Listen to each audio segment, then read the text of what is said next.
I woke to the screech of my phone's emergency alert siren. The kind that usually signals a tornado watch or a flash flood. But that night, 3:12 AM according to my bleary eyes, there wasn't a cloud in the sky, and the only threat of water was my leaky bathroom faucet. The screen's glow illuminated the dark bedroom, painting the walls pale blue. I blinked, squinted, and finally focused on the glaring text. Emergency alert. Stay inside until further notice. No mention of a storm or a missing child. No mention of a chemical spill or a broken gas line. Just a stark command in bold letters. I rubbed the grit from my eyes and tapped the notification. Nothing else. No details, no explanation. Just a statewide broadcast telling everyone to remain indoors. By the time I got my bearings, my phone had gone silent. The screen locked again, returning me to darkness. Through my half-open curtains, I saw the faint glow of the street lamp outside. All seemed normal, quiet, still. Our suburban cul-de-sac rarely saw any commotion at night. Maybe a stray raccoon or an occasional ambulance siren from the highway. But nothing that would warrant an emergency alert. Despite the oddity of it, I tried to go back to bed. I had an early shift at the bookstore in the morning. Well, more accurately in a few hours. I was dead tired. My body was craving another 3 hours of sleep. But as soon as I closed my eyes, the what-ifs started swirling. What if there was some real threat? The government doesn't just send out cryptic orders for no reason. I checked online. Absolutely nothing. People in other states were posting pictures of their midnight snacks, memes, and idle chatter. No sign of a national crisis. Another quick scroll. Folks from my city were also confused, reposting screenshots of the same alert. Everyone was asking, what's going on? I was half convinced to ignore it, just brush it off. But something prodded at my mind. I decided to at least peek out of the window. Maybe the cops were patrolling, or maybe a big accident had closed the road. I shuffled over and parted the curtains. A single street lamp cast a sickly orange light across the pavement. My small yard looked the same as ever. A short driveway with my beat-up hatchback, a dying birch tree swaying in the breeze. The rest of the road? Still. Empty. No vehicles. No movement. Just rows of dark houses, lights off. Presumably full of sleeping neighbours. I should have gone back to bed. But a sliver of unease made me keep watching the street, scanning for any sign of why we had to stay inside. A few minutes passed. Nothing. My eyelids drooped and I let the curtains fall back. You're overthinking, I told myself. Go to bed. Check the news in the morning. But then, I saw something move outside. A tall figure, but there was something uncanny about it, the way it moved. It stopped at the edge of my property, turning to face my house. They lifted an arm, slowly, as if reaching out. And then, stillness. I felt an intrusive thought. They know I'm watching. An irrational panic flared. Stay calm, I thought. Maybe it's just some random passerby. But why would a random passerby stand at 3 a.m. in front of my yard, arm raised as if to knock from 20 feet away. I willed myself to let the curtain drop, stepping away so they couldn't see me. Another glance at my phone's alert, repeated in my head. Stay inside. I locked the front door and switched off the living room lamp. If someone was outside, better not advertise that I was awake and watching. Minutes ticked by. I pressed my ear against the window, but I heard nothing. Maybe they'd left. But that was only the beginning. I must have dozed off around 4 a.m. on the couch. I woke to the soft glow of dawn creeping through the curtains. My phone was buzzing with messages from friends and co-workers. Everyone was freaking out about that emergency alert. Some of them received a second alert around 5 a.m, repeating the same message. Others didn't. My phone must have died in the night, because it hadn't beeped again. I plugged it in, noticing I'd overslept. My shift started at 8, and it was already 7:15. That last chunk of broken sleep had left me feeling groggy. I peered out of the window. Full daylight revealed the empty sidewalk. No sign of the ominous figure. The sky was bright. Birds were chirping. Maybe I dreamed it. A second wave of text messages poured in once my phone booted up. Some were jokes. Zombie apocalypse, laugh out loud. Others were worried. Should we actually stay home? This is weird. A handful came from my boss, Garrett. We're still open, right? I can't find any official closure notice. Are you coming in? I flicked on the local news. The anchor looked rattled, scanning her teleprompter with wide eyes. She repeated the same lines.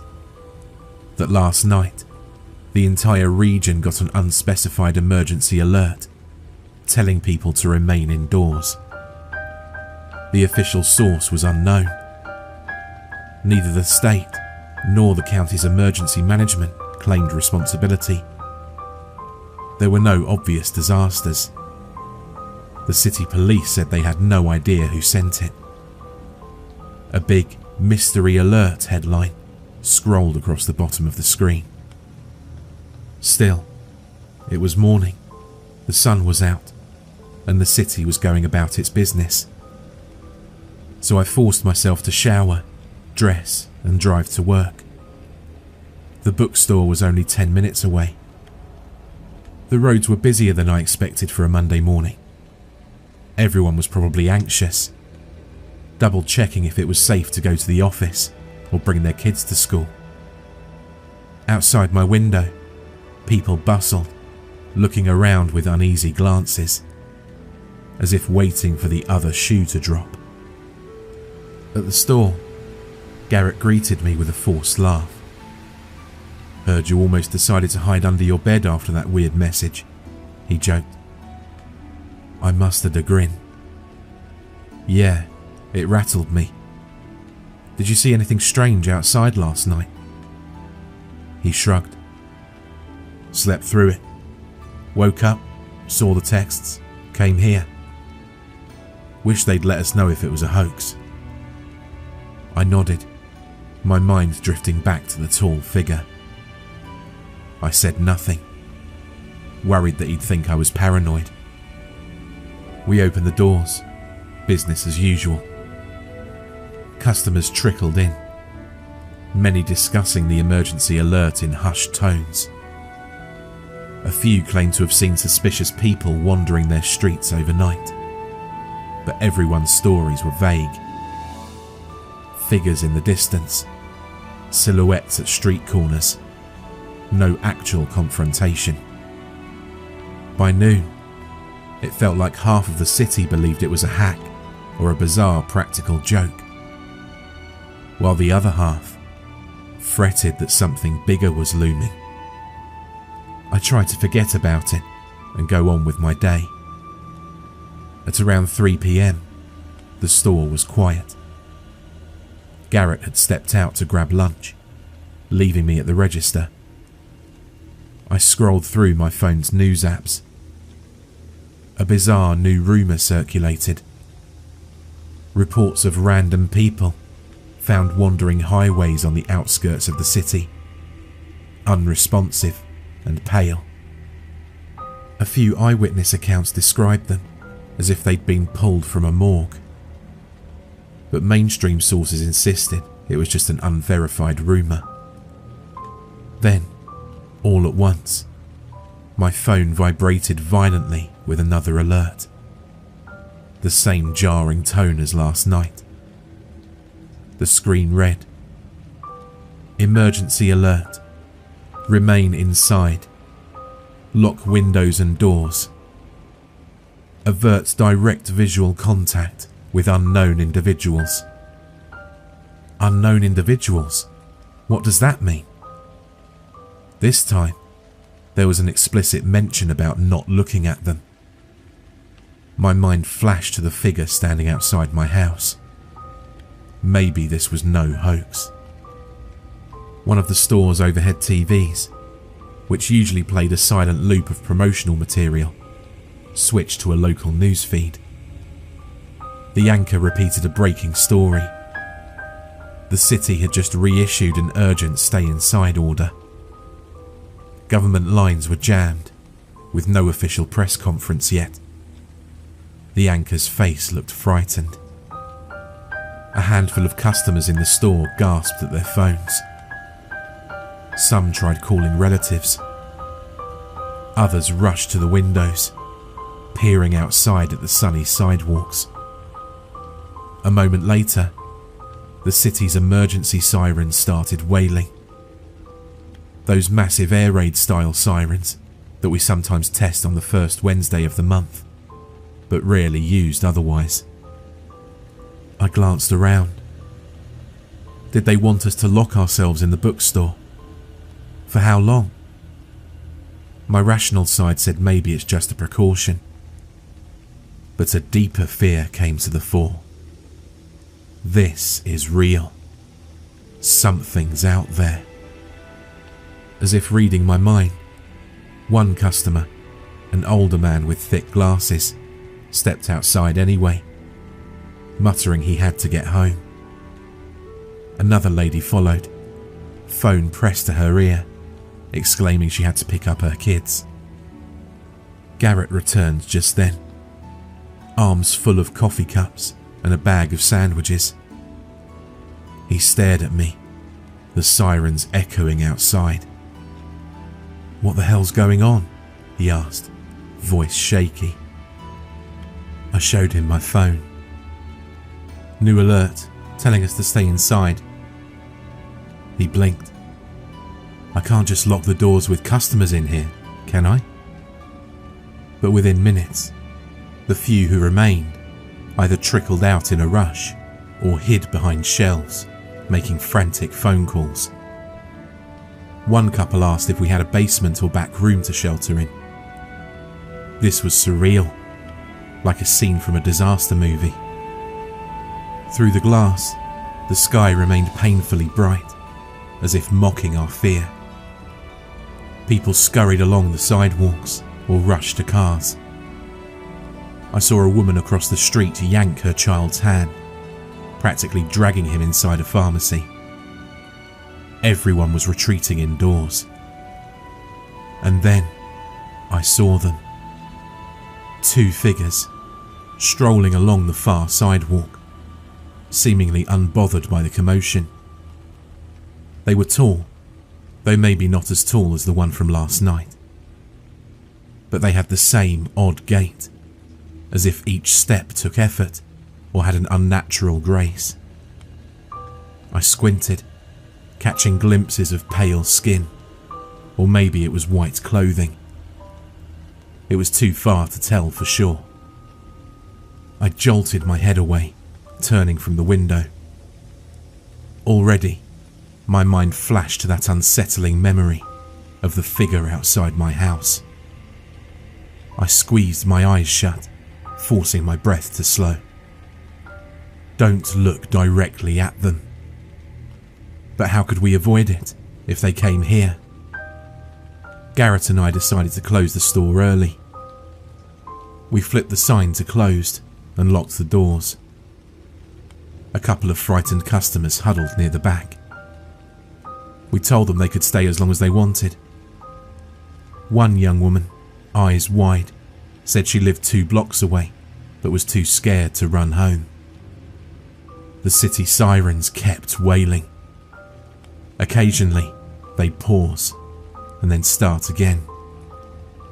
No official broadcast explained the reason, just a repeated text banner on the TV. Stay inside until further notice. We tried to settle in, but an undercurrent of fear kept us from feeling any sense of safety. The overhead lights cast an eerie glow on the shelves lined with novels and journals. The store had big front windows, too big, really. Anyone or anything on the street could peer inside if they wanted. Garrett rummaged around for cardboard or something to cover them, but we only found a couple of large posters, nowhere near enough to block the glass. Should we go in the back room? I suggested. It was a small area where we stored extra inventory. No windows, just one emergency exit that led to the alley. Garrett agreed. We herded the few customers there and locked the door behind us. A single TV in the corner ran a constant news feed. We whispered among ourselves about what might be happening. Some speculated about a chemical spill causing hallucinations or escaped criminals. But that didn't explain the strange figures. Time crawled. The TV presenter repeated the same lines. No official statement except the alert. Numerous sightings of unusual individuals and widespread phone lines jammed. A few on-the-ground reporters said that folks had gone missing after stepping outside alone, but it was all unconfirmed. I texted my family, "Are you safe? Stay inside." My mum replied from 3 states over, "We're seeing the headlines. Are you okay? Please don't go out." I promised I'd keep her updated. Hours passed. We tried to keep busy, rummaging through the stock. The air in that small back room grew stuffy. Around 6 p.m, the sirens outside abruptly stopped. We collectively held our breath, listening for any sign of relief. But the emergency alert ticker on the TV remained the same. Stay inside. That's when Garrett's phone rang, his wife calling from home. She was crying, said that neighbours were screaming about something in the yard. Their dog barked furiously at the window, then whimpered and ran under the bed. She heard footsteps on the porch. She locked herself in the bathroom, but after a few minutes, the footsteps faded. Garrett pressed his hand to his mouth, tears welling in his eyes. He told her to stay put, keep every door locked. The conversation crackled, the line dropping in and out. She whispered something about seeing a silhouette with elongated arms in the driveway. Then the call cut off. The store's back room felt like a tomb. The customers and I stared at Garrett as he sank onto a box of books, face pale. None of us had any illusions now. Something truly terrible was happening outside. As evening turned to night, the power flickered. If we lost electricity, we'd be sitting in the dark, with no updates, no defense. I rummaged for flashlights in the store's emergency kit. We found one, plus a few dim battery-powered lanterns. We turned the TV volume low and huddled around it, occasionally stepping into the main store area to peer out. The streets were nearly empty, but I saw shapes moving between parked cars or lurking near doorways. A thought struck me. The city is full of these unknown individuals, drifting around, waiting. For what? At about 9 PM, another alert buzzed on my phone. Emergency alert. Shelter in place. Do not engage with outside presences.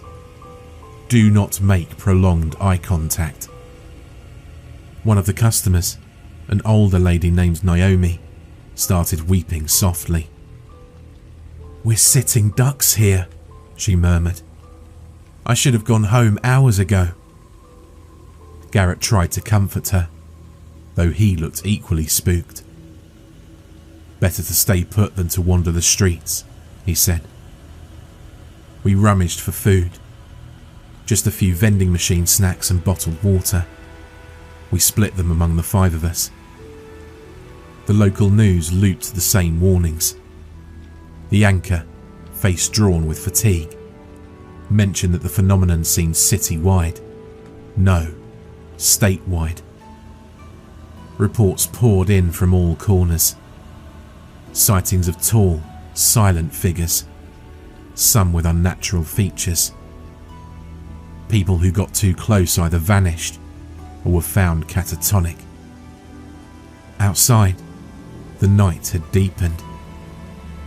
The store's windows, uncovered, gave me a partial view of the block.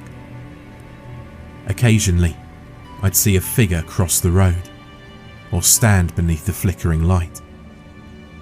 They never rushed, never ran, just slow, purposeful movements. One time, around midnight, I nearly yelped. A face pressed against the glass from outside. By the time I dared to peek up, the face was gone, leaving only a slight fog on the window. I returned to the back room, trembling, and told the others we had at least one visitor. Naomi turned whiter than a sheet, muttering prayers under her breath. "Why aren't they breaking in?" the young woman with us, Tamara, asked, voice shaking. None of us had an answer. Maybe they were content to roam unless provoked, or they required something else to enter a building. The speculation felt maddening. It was around 2 AM when the power went out completely. One moment, the TV was still broadcasting shaky updates from a half-lit newsroom. The next, everything blinked off. We flicked on flashlights, cursing. The store was plunged into darkness. A tense hush fell over us. We heard distant sirens, far away. In that silence, we heard a noise coming from the store's main area. We huddled close, deciding what to do. Should we remain in the back, or try to see if someone was inside?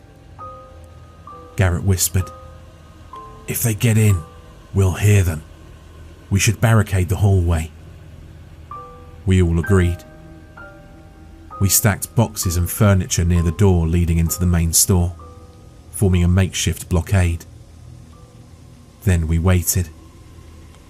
The noises grew in volume. The door handle started to turn. Naomi stifled a scream behind her hand. We pointed flashlights at the door. Then, a voice, soft and scratchy, spoke from the other side. "Hello?" For a moment, we froze. The voice sounded almost normal, a middle-aged man. It coughed. "Anyone in there? I need help." Garrett frowned. "A trick," he mouthed at me. I shrugged. I wasn't sure what to think. The voice resumed, trembling. "Please, my name's Sam. I'm not one of them. I got stuck outside when the lights died." Tamara flicked her gaze to me. Her lips formed silent words. "We can't be sure." But something about the desperation in that voice tugged at my empathy. If it was a real person, we couldn't just leave him there to be discovered by those things. Cautiously, Garrett approached the barricade. "How do we know you're human?" he asked softly. A pause, and then a miserable laugh. I don't know. I can tell you the store manager's name is Garrett, right? I saw his name tag once. Heard he'd stay open late. I recognised him behind the counter. Please." Garrett's eyes widened. He nodded to us, uncertain. We started moving boxes aside. If this was a trap, we'd be letting in God knows what.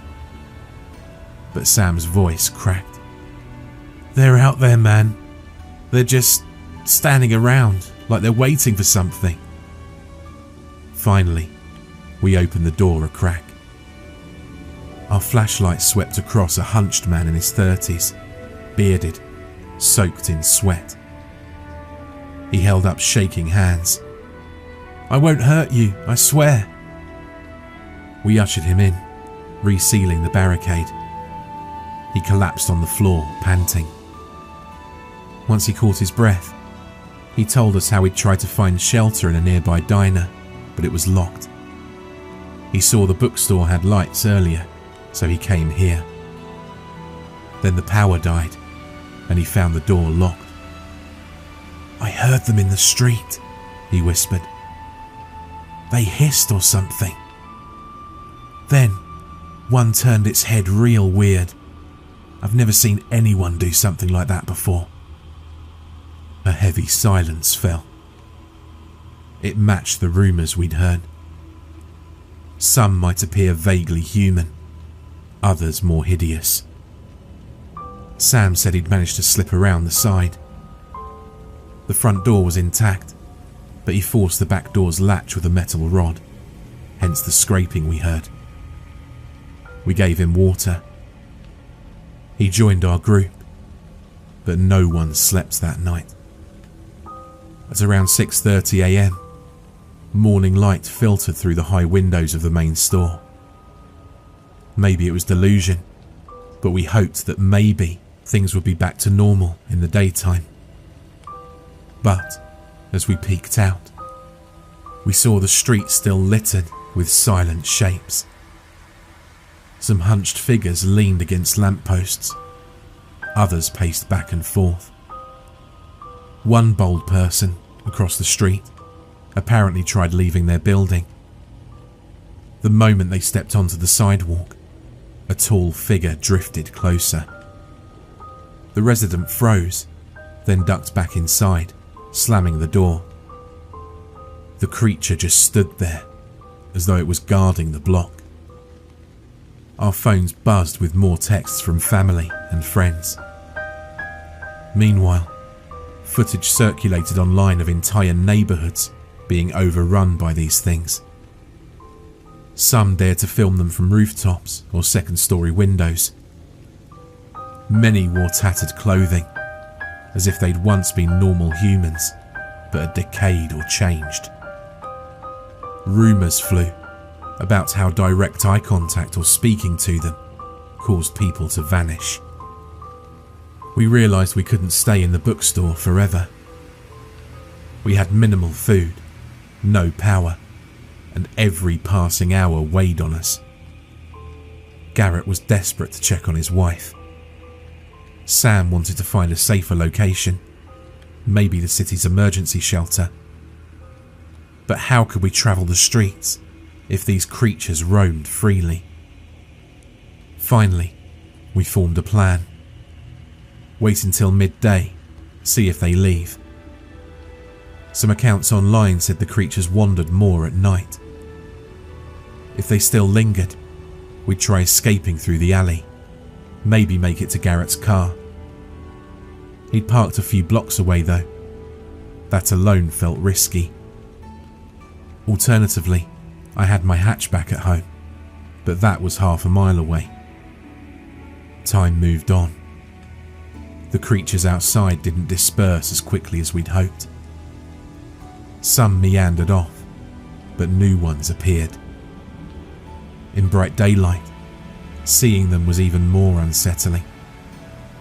They drifted from yard to yard, occasionally tilting their heads as if listening. By noon, Sam peered through the front window. "Looks like there's only one on this block," he said, pointing to a figure near the pharmacy across the street. A tall, stooped shape, wearing something like a dirty coat. "If we're fast, maybe we can slip into the alley." We debated for an hour longer, paralysed with indecision. Finally, necessity won out.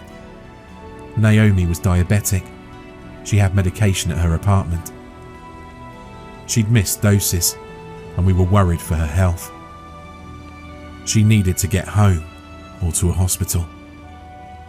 So around 1 p.m, we mustered our courage. We unbarricaded the back room door, stepping into the main store. I looked out. The lone figure across the street paced back and forth, oblivious to us. For now. The sidewalk near the bookstore was empty. We quietly unlocked the back door that Sam had forced earlier. The alley was narrow. Our group moved in a tight formation, scanning for threats. The air smelled of garbage and stale rain.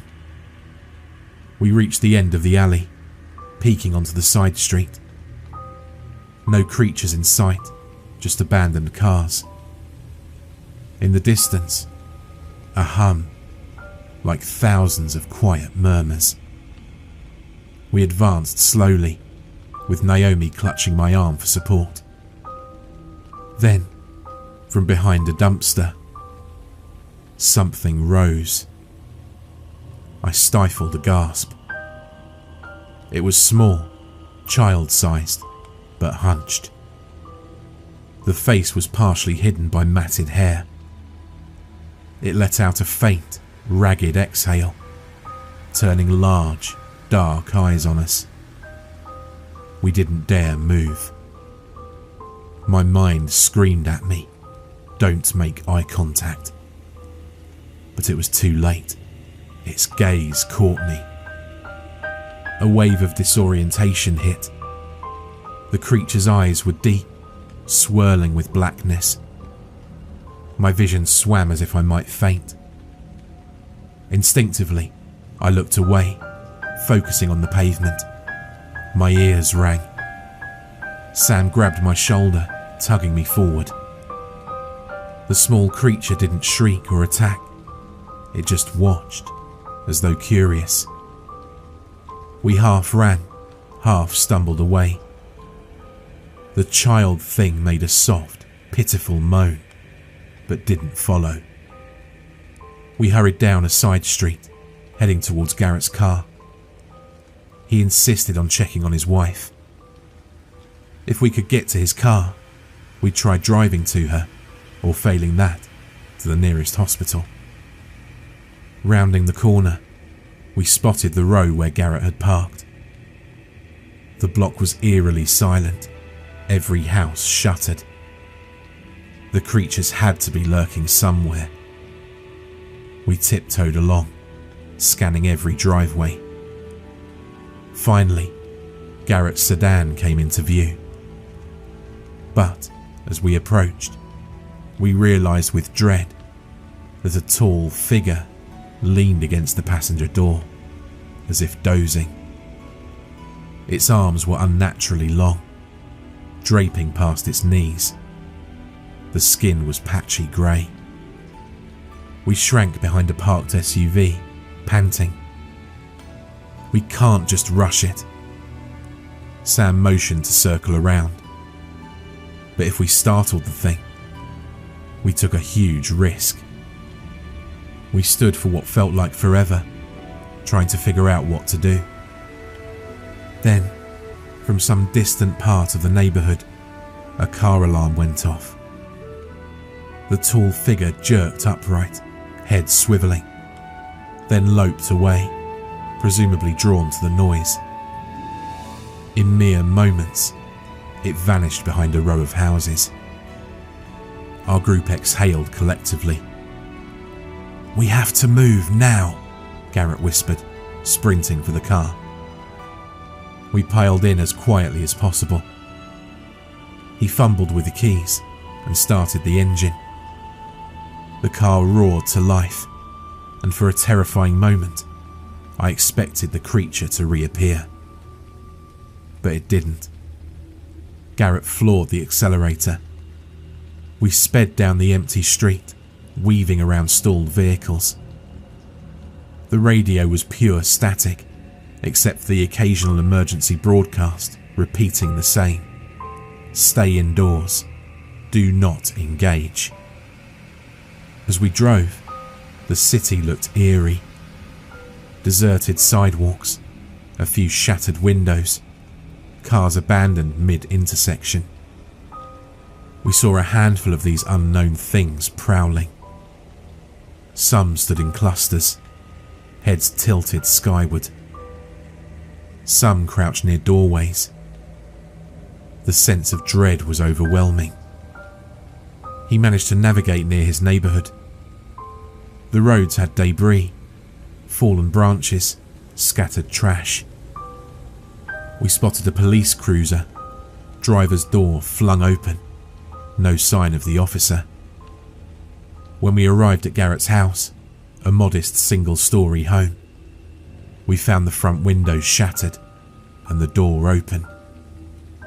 He ran out of the car, calling his wife's name. The rest of us followed. Inside, the living room was ransacked. "Marissa!"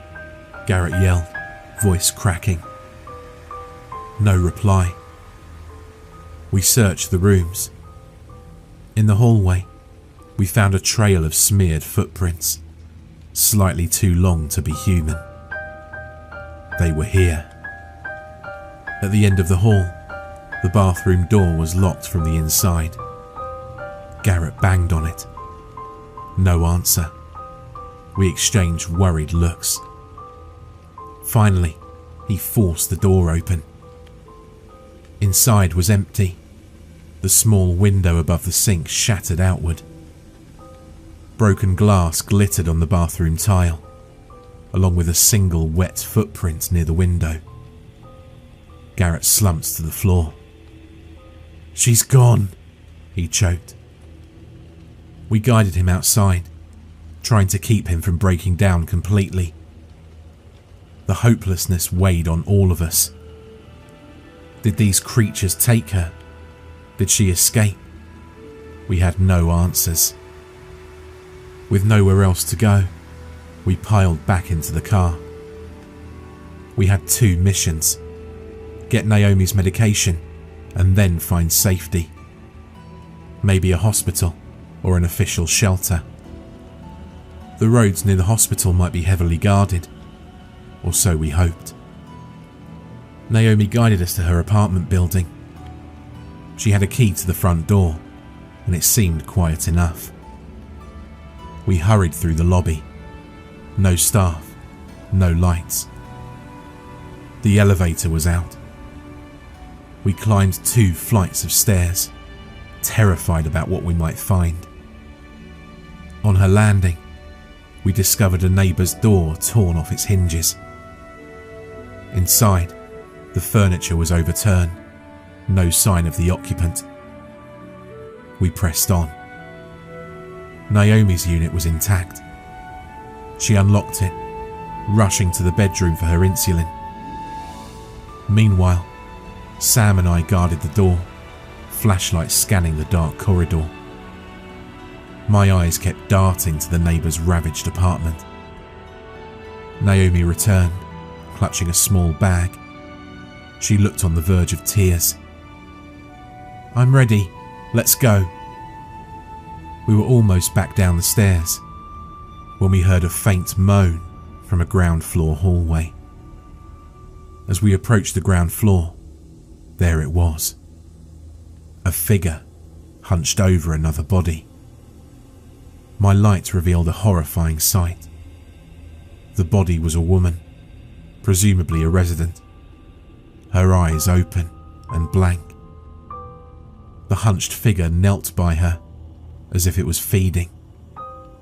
It felt wrong. The figure paused, head turning towards us. We froze. It made a choked hiss. Then, unbelievably, it straightened, leaving the body slumped on the floor. We backed away in fear. It advanced slowly, spidery limbs clicking on the tile. We turned and bolted for the side exit, with the creature's hiss chasing us. We burst out into the alley, panting. Sam shoved the exit door closed behind us, searching for something to wedge it. Naomi and Tamara hurried ahead towards the parked car. The creature bashed against the door from the inside. I saw a sickly pale hand clawing at the window glass. "Go!" Sam yelled. We sprinted to the car. Garrett floored it again. We left that building behind. We aimed for the hospital next, but the closer we got, the thicker the traffic jam. Cars abandoned, some crashed. The roads were impassable near the final blocks, so we parked in a side street. A few helicopters buzzed overhead, but I couldn't tell if they were news or military. The entire city felt on the brink of collapse. We tried to approach on foot, but the sidewalk was a chaotic scene. Shouts, a few civilians running, and creatures gliding between vehicles. One massive shape perched on top of a bus, scanning the street like a vulture. We took cover behind an overturned mail truck and weighed our options. Sam peered around the corner. "No way we're getting in there without running into them," he said, voice tense. Naomi sank to her knees, tears trailing down her cheeks. "Where do we go then? There's no official place for us to go." Tamara checked her phone. Some rumours pointed to a makeshift evacuation point at the sports stadium downtown, but no one could confirm. Others said that certain highways were barricaded by the National Guard. We had no guarantee we'd be safer anywhere else. We were starting to feel exhausted. We'd been awake for nearly 2 days. Garrett stared into the distance, still reeling from his wife's disappearance. At that moment, we heard a screech overhead. We all looked up to see a helicopter spinning out of control above the hospital. Thick black shapes clung to its landing rails. Humanoid forms that should never have been able to reach such a height. The chopper veered, trailing smoke, then vanished behind a building. A distant crash, then silence. It was clear that the city had been lost. We had to think about our own survival. We decided to escape from the hospital district and head for the outskirts. Maybe we could find a less infested area, or even slip onto a rural highway. The plan was desperate, but staying in the city felt hopeless. We hurried back to the car. The creatures that once were scattered now seemed more numerous, drifting at intersections, standing on rooftops. Some parted or shrank away when we approached in the car. Others just stared blankly. That blank stare felt hungry. As we navigated side streets, The emergency alert buzzed once more. Final warning. Extreme caution. Remain indoors. Evacuation not guaranteed. Protect yourself. A final note flashed. Visibility triggers aggression. Eye contact sets them off. That matched the rumours. But we had no choice except to keep driving. Past burned out storefronts, over a collapsed traffic light. We once had to slam on the brakes to avoid hitting a group of them, standing in the middle of the street, gazing skyward. The group parted slightly, allowing us to pass, never lowering their heads. Eventually, we reached a quieter stretch of road leading towards farmland. The sun dipped low, painting the sky with purples and reds. We were running out of daylight again. Naomi fiddled with the radio, searching for signals. Only static, and occasional bulletins advising people to stay put. We spotted a boarded up gas station. We needed fuel. We pulled in, scanning for threats. The place looked deserted. Sam and I hopped out. We both had guns that we'd taken from a ransacked police cruiser. We forced the station door, finding the inside dark. We rummaged around for anything useful. Bottled water, snacks, batteries. The generator for the pumps was off, but a manual override let us siphon enough fuel to fill the car. All the while, I kept glancing at the horizon. The sun was nearly gone. The second night was nearly approaching. Based on what we'd seen, they'd be more active at night. We had to hurry. Just as we were finishing, we heard a rustling behind the station. Tamara peeked around the corner and shrieked. "There's one here," she hissed. Oh God, it's messing with a stray cat or something." I felt sick. We decided not to investigate. Garrett motioned for us to get in the car. But the creature heard the commotion and lurched around the corner. We scrambled into the car and slammed the doors shut. The creature hissed, spindly arms reaching for the trunk. The tyres screeched and we sped onto the open road. I didn't stop looking at it in the rearview mirror until it disappeared out of view. Night fell again and we drove in near silence.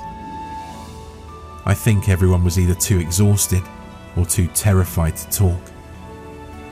The farmland around us was mostly empty. Once in a while, we saw a farmhouse with lights off, sometimes a faint silhouette crossing a field. So these things had spread beyond the city. Finally, around 10 p.m, we saw a sign for a roadside motel. The parking lot had a few cars.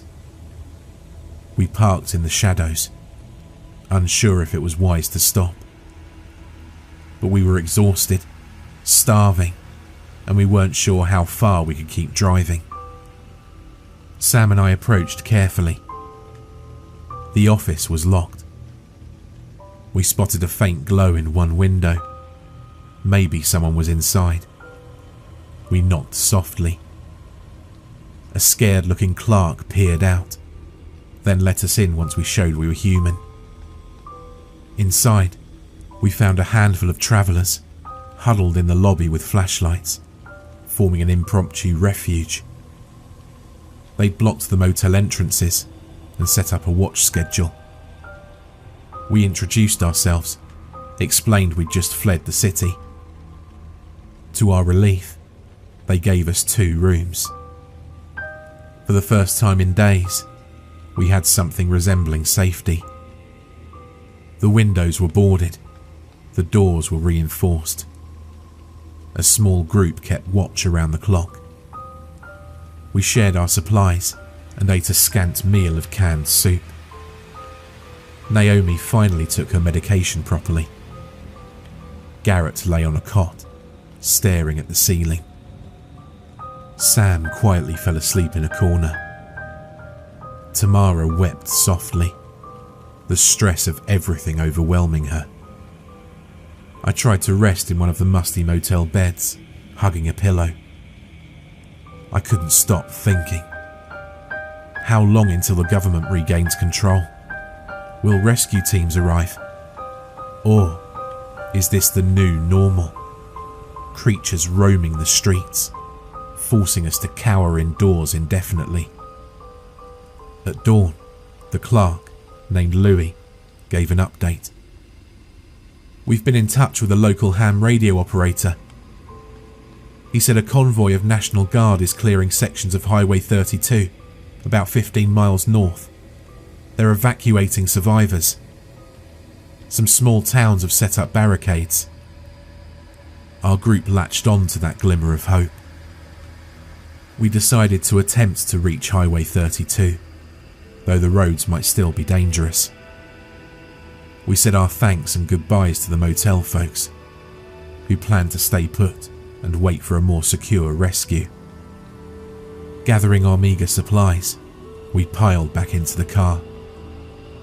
We avoided major roads, weaving through backcountry lanes. Now and again, we spotted them drifting among fields. We'd slow down and do our best not to draw attention. Finally, around mid-morning, we reached the edge of a barricade, a row of military vehicles and armed guards. I hoped that finally we'd be safe. They signalled for us to stop. We obeyed, rolling down the window. A masked soldier approached, rifle at the ready, scanning us carefully. "You folks all right? Any bites or contact?" We shook our heads, explaining what we just experienced. The soldier nodded grimly. "We're evacuating civilians to a secure zone. There's a field station a few miles ahead. Park your car. You'll be processed and given shelter." With a sigh of relief from all of us, they waved us through. Beyond the barricade, we found an organised camp set up in a large clearing. Dozens of tents, vehicles, medical stations.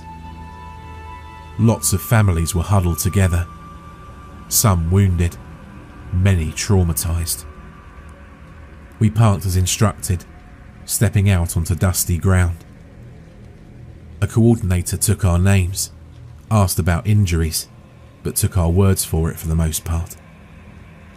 Over the camp's loudspeaker, an official voice repeated instructions. "Remain within camp boundaries. Do not venture outside alone. The unknown threat still occupies large portions of the region." In the days that followed, we stayed at the camp, hearing bits of news. The emergency alert was still in effect for many counties. The unknown presences, as they called them, had claimed entire city blocks. The military was working to regain control, but the situation was dire. Some evacuees told stories of entire neighbourhoods succumbing to these creatures, people vanishing, screams in the night.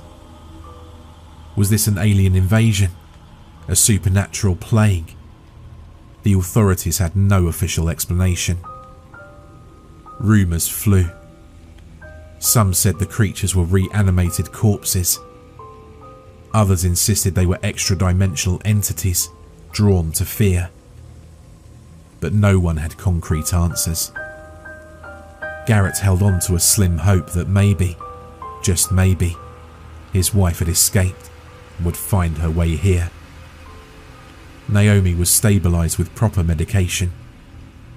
Sam vowed to volunteer for supply runs to help others. But there's no hope for me. As I lay here, shaking and cold, I'm staring at the wound on my ankle. My skin's turning grey around it. I wanted to tell the group, tell the guards, but I discovered something today. I'm a coward. I don't want to die. Maybe a cure will be discovered soon. I just need to keep it hidden until that happens. So if you ever see these things, stay away from them, or you might end up like me. I'm going to try and get some rest now. I'm so very cold.